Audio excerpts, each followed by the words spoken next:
Have you ever watched someone you care about walk straight into a financial trap, completely convinced it is their golden opportunity? Have you presented them with clear facts and undeniable proof, only to have them shut down and pull away from you even further?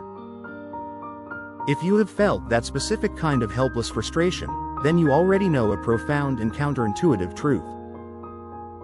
When someone is caught in the emotional grip of a scam, using pure logic to save them is often the worst thing you can possibly do. Today, we are going to explore why our best intentions backfire so dramatically. More importantly, I will give you a powerful 3-step method to gently guide anyone back to safety, not by arguing, but by understanding the hidden psychology at play. To understand the solution, we must first understand why our logical arguments build such a strong wall of resistance. This reaction is rooted in 2 powerful psychological forces. The first is something called cognitive dissonance. This is the mental discomfort we feel when we hold 2 conflicting ideas at the same time. For the person in the scam, those 2 ideas are, I am a smart and capable person, and I might be making a terrible financial mistake. To resolve that unbearable tension, their brain will often reject the new information rather than accept a blow to their self-identity. The second force is known as the backfire effect. This is a fascinating phenomenon where presenting someone with direct evidence against their beliefs does not change their mind. It actually makes them cling to those beliefs even more strongly as a form of psychological self-defense. So when you wave that proof in their face, you are not saving them. You are accidentally making the scammer's story more deeply embedded in their mind. So if logic and evidence fail us, what path can we possibly take? The answer lies in a collaborative approach used by expert negotiators and counselors. This method is not about you proving you are right. It is about helping them discover the doubts they are already secretly feeling. Let us walk through these 3 steps together. Step 1 is to transform yourself from a prosecutor into a curious detective. The moment you adopt an accusatory tone, the walls go up and the conversation is over. Instead, you must approach the situation with genuine curiosity and open-ended questions. Ask them to walk you through the story from the very beginning. Inquire about what specifically excites them about this opportunity. Wonder aloud how the process is supposed to work from start to finish. Your only job in this step is to listen, to nod, and to gather information without a single hint of judgment. This does 2 vital things. It makes you a trusted ally in their journey. It also gets them to verbally articulate the entire narrative, which often surfaces the first small cracks in the story all on its own. Step 2 requires you to master the art of validating the emotion without ever validating the situation. This is a subtle but incredibly powerful distinction. You are never agreeing that the scam is real.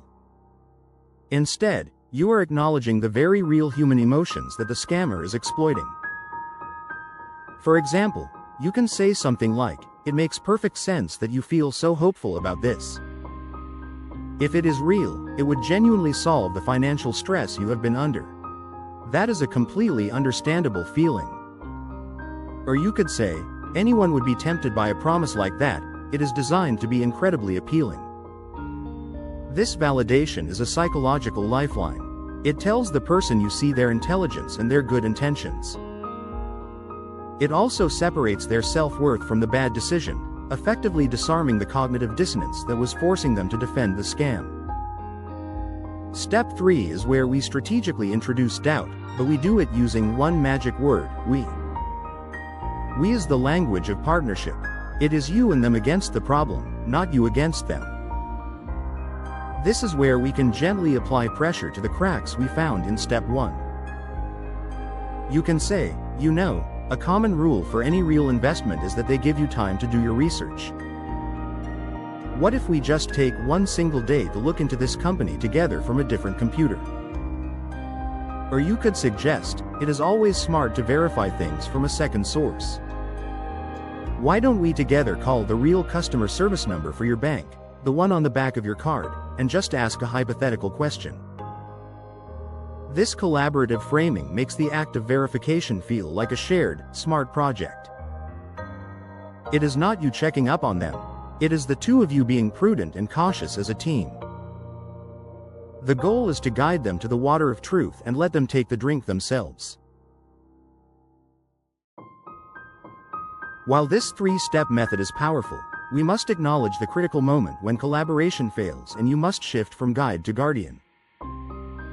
If the person is moments away from wiring a life-changing sum of money, or if they are in immediate physical danger, the priority changes from preserving feelings to preventing irreversible harm. In these extreme cases, your duty is to intervene directly. This could mean physically preventing them from entering a bank, urgently contacting their bank to freeze the transaction, or even reaching out to other family members to stage a formal intervention. This is a last resort that will likely cause relational friction, but it is a necessary firebreak to stop a total catastrophe. The goal then becomes to protect them first, and to repair the trust afterwards. If this new way of understanding scam psychology is making sense to you, please consider liking this video and subscribing to our channel. Your support helps us grow and reach other people who need to hear this message to protect their loved ones. Throughout this entire delicate process, there is one golden rule you must never break. You can never, ever say the words, "I told you so."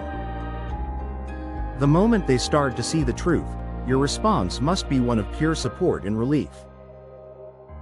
The shame of admitting a mistake is often so powerful that it can push people right back into denial. Your job is to be a safe harbor, to celebrate their clarity, and to reinforce how smart and strong they were for being willing to re-evaluate the situation. This ensures that the trust you built becomes a permanent bridge, not a one-time escape route.